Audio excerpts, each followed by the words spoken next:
Greetings, fellow action figure connoisseurs, and welcome to another episode of Digital Caveman Presents G.I. Joe Tuesday. I, as always, am your host, the Digital Caveman, and today I will be presenting you with the G.I. Joe Classified Series Retro Carded Beachhead. Let's get into it!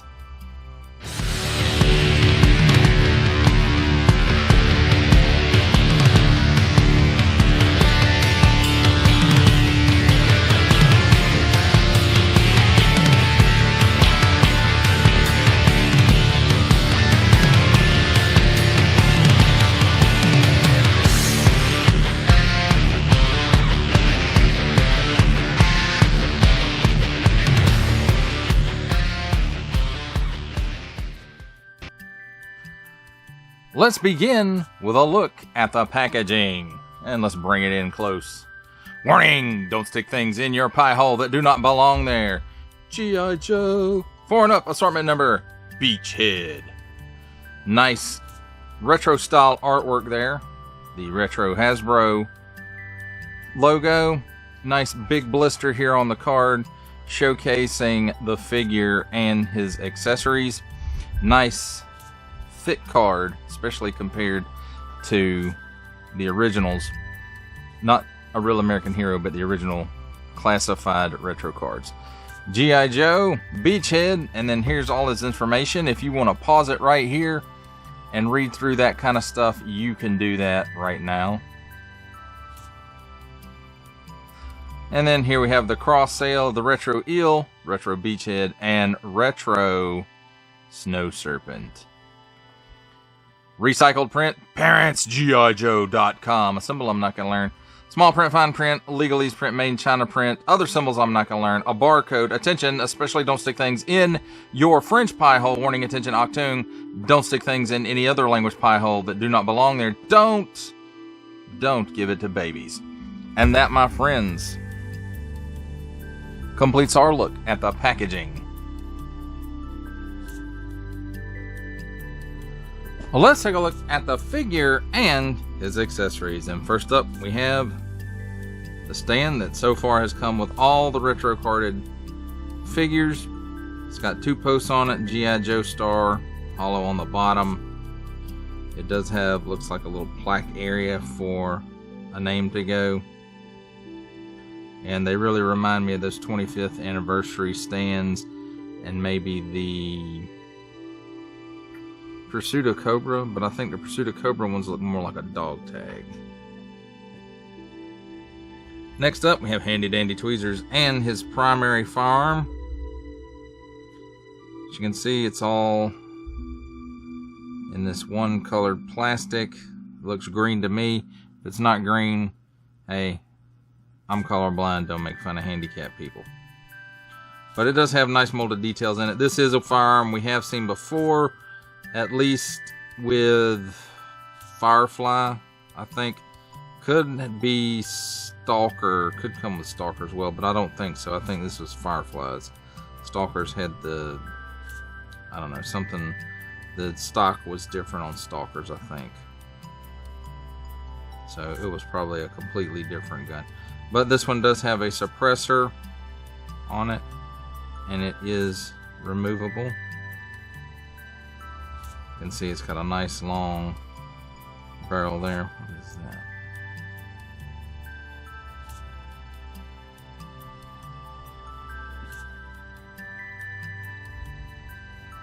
Then it also has a removable magazine, which you can see is molded in the same color plastic as the gun, and it has this gray paint app on it.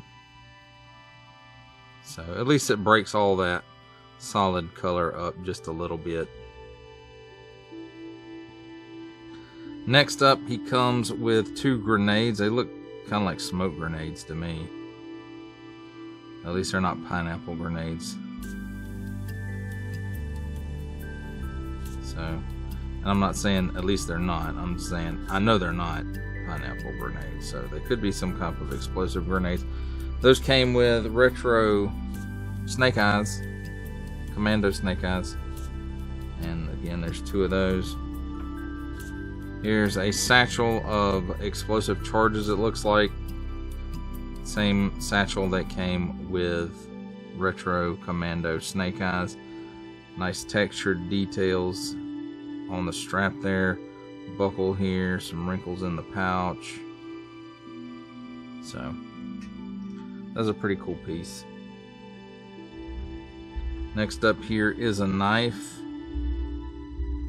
It's molded in this colored plastic. Nice silver paint app for the blade, and it does have some nice molded details in there. And I'm pretty sure we've seen this knife several times.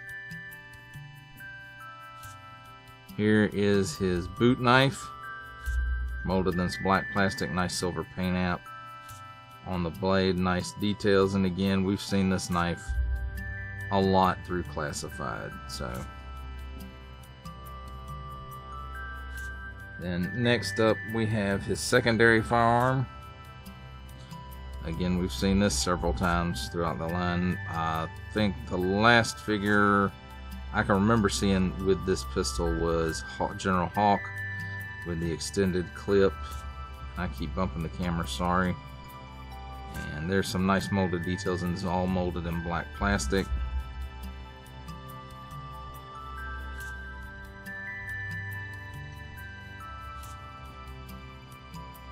And it has a suppressor also. And we've seen this suppressor several times throughout the line. And it does have a port in the end of it for muzzle effects. And so does the gun, because this post on the end of the suppressor goes in the port on the gun. And then you have a quiet pew pew. His last weapon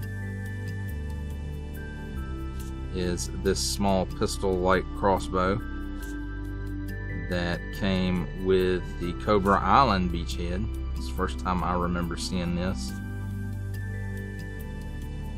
And in fact, it's probably the same color plastic. But it does have a few nice molded details in it, and you can definitely tell that it's a crossbow. Last accessory is his backpack here. And again, it's the same backpack that came with the Cobra Island beachhead. And it does have some nice molded details, even here on the backside peg here to put it in his back. It's got some bolts here for the crossbow. And I'm not sure what this is. Maybe some kind of missile, like mortar warhead or something. So looks like a flashlight right there. So nice molded details throughout this backpack. And it does have a port right here for the crossbow. Handle of the crossbow. Just goes right in it. And of course it doesn't lay flat. But again, this is a feature that the Cobra Island figure had as well. Let's take a look at the figure himself. My lights keeps getting disadjusted. What is up? So, and I think they did a nice job. I mean, nice sculpted detail in the mask and stuff, but the deco around the eyes and the eyebrows, I think that all looks really, really good. That just keeps getting better and better. I'm not even 100% sure this isn't the Cobra Island beachhead head. Now I think the body is Grunt. I could be mistaken. It could also be Stalker.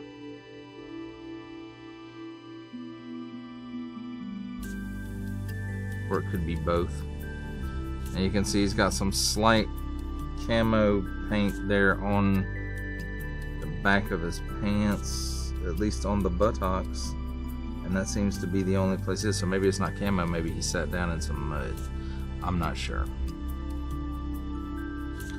But he's got some nice paint apps right here. Well, I don't know how nice they are, but there's paint apps right there. Does have a nice tampo right here. And really, that does it for the deco. I mean, there's nice molded details throughout. That nice texture. The pants, the texture around the wrist cuffs here. The texture around the neck, the texture of the mask and the neck. And then, oh, paint app right there.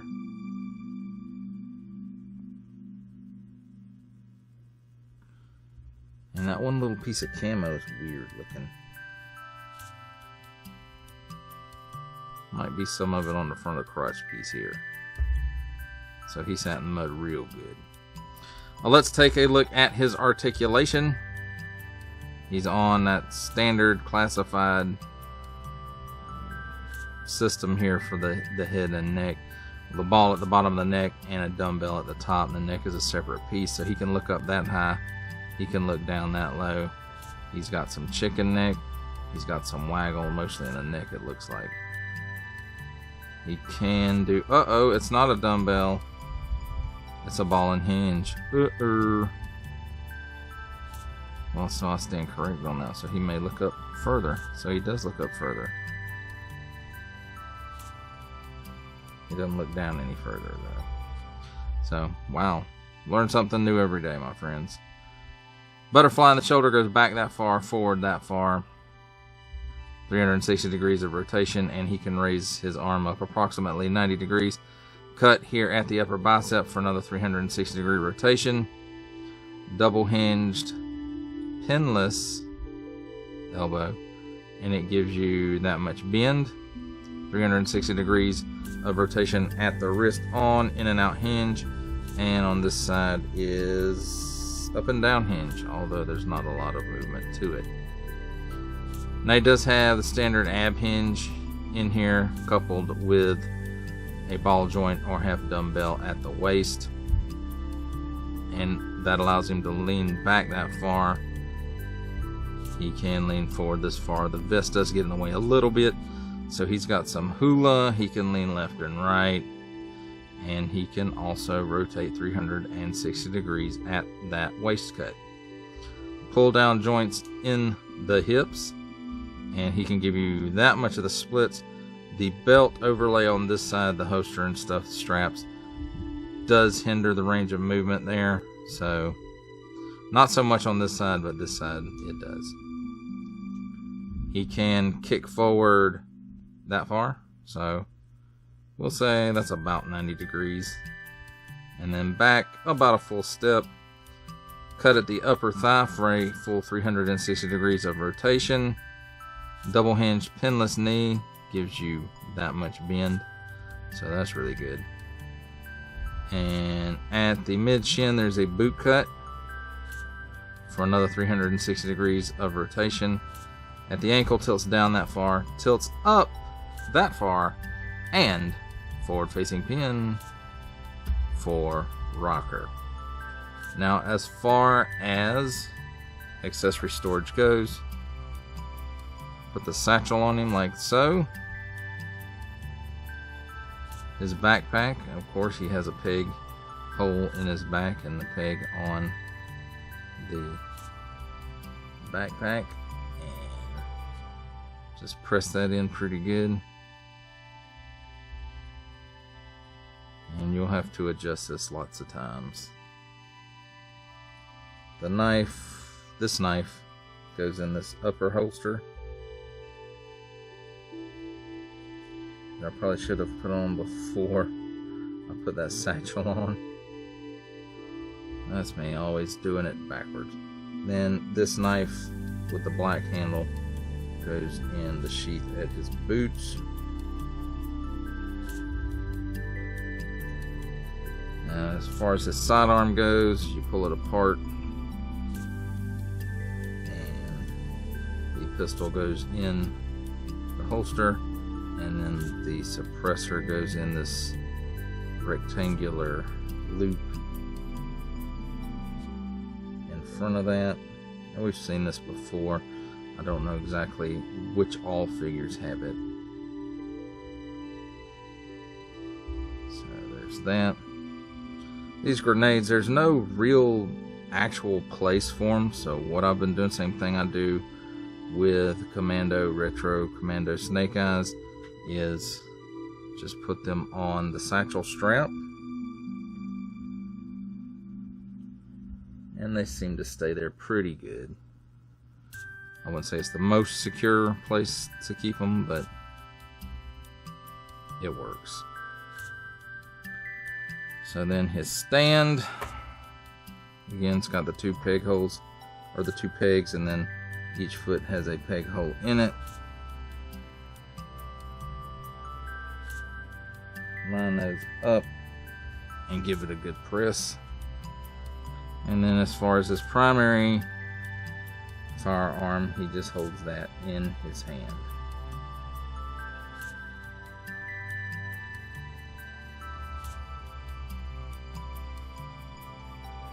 There you go. Just get that trigger finger through the trigger guard. And there we have it, my friends. Beep.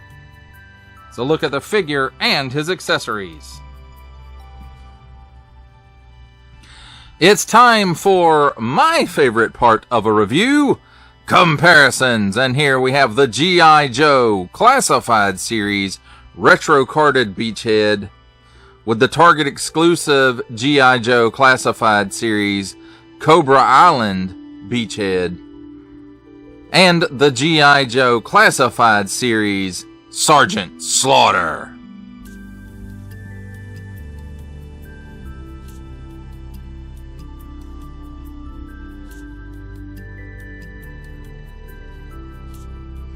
Here we have the G.I. Joe Classified Series Retro Carded Beachhead with the Valaverse Action Force Special Deployment Series Swarm Sentry and the Valaverse Action Force Scarab.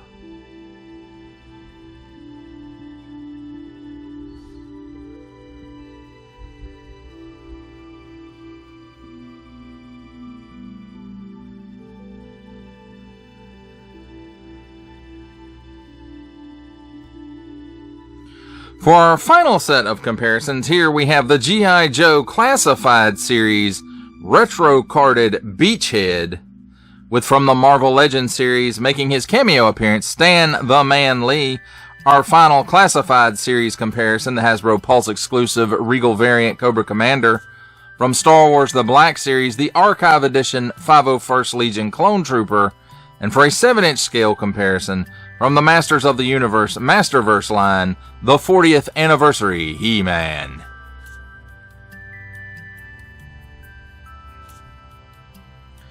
For final thoughts on the G.I. Joe Classified Series Retro Carded Beachhead, I have to say, I think this is a better version of Beachhead than the Cobra Island version. But the Cobra Island version is a more modern take on it, and it could even be more Pursuit of Cobra oriented. I'm not sure. It's been a long time since I've looked at the Beachhead in that line. Was there a Beachhead? I'm pretty sure there was a Beachhead in that, but you know, this one is the quote-unquote classic version that, you know, this is, when I think of Beachhead, this is really kind of what I think of. And overall, I like this figure. I do think they made some weird decisions with the deco, like the crotch piece has some camouflage on it, and then not really on the legs. So that's a little weird. I do like the fact that all of his gear can store on the figure, and that's something that, you know, I like across the line, is that for the majority of figures they can contain most of their equipment on the figure, even if it's holding it in their hands. So I do appreciate that attention to detail with this line. And speaking of the detail, you know, I think the details on this one are pretty good. I would have liked, you know, I would like to see in the retro line And I know that they're attempting to go for a more toyetic, for lack of a better term, look. But, you know, the solid colored green, at least I'm assuming they're green. I'm colorblind, don't make fun of handicapped people. But, you know, that solid color for the weapons, you know, if it's not black, give it a little bit of camo or something like that. But, you know, and it's not that it's wrong, it's just something I would like to see changed a little bit. But then again, you know, I know what they're trying to go with that, you know, back in the 3 3/4 scale figures of the 80s, you know, that's how the weapons were done. And sometimes they did pick some weird colors for stuff. And it's not that this color is weird or anything, it's just I would like to see it in a more realistic light, I suppose. Even though the mold of it is really, really good. You know, they're getting much better about making more realistic looking weapons.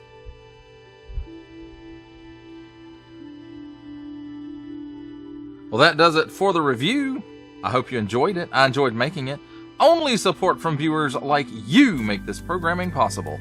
Each view does count, and I do appreciate each and every single view that I receive. Thank you, and thank you so very, very much for supporting this channel through viewing. If you're interested in supporting my channel further, I'm now offering memberships at various tiers. Click the join button on my YouTube page, or check this video's description for the link and see if any membership offers are right for you, but only if you are in a position to do so. Comment below, like, share, subscribe if you would like to see more content, or just help the channel grow, or both, that's even better.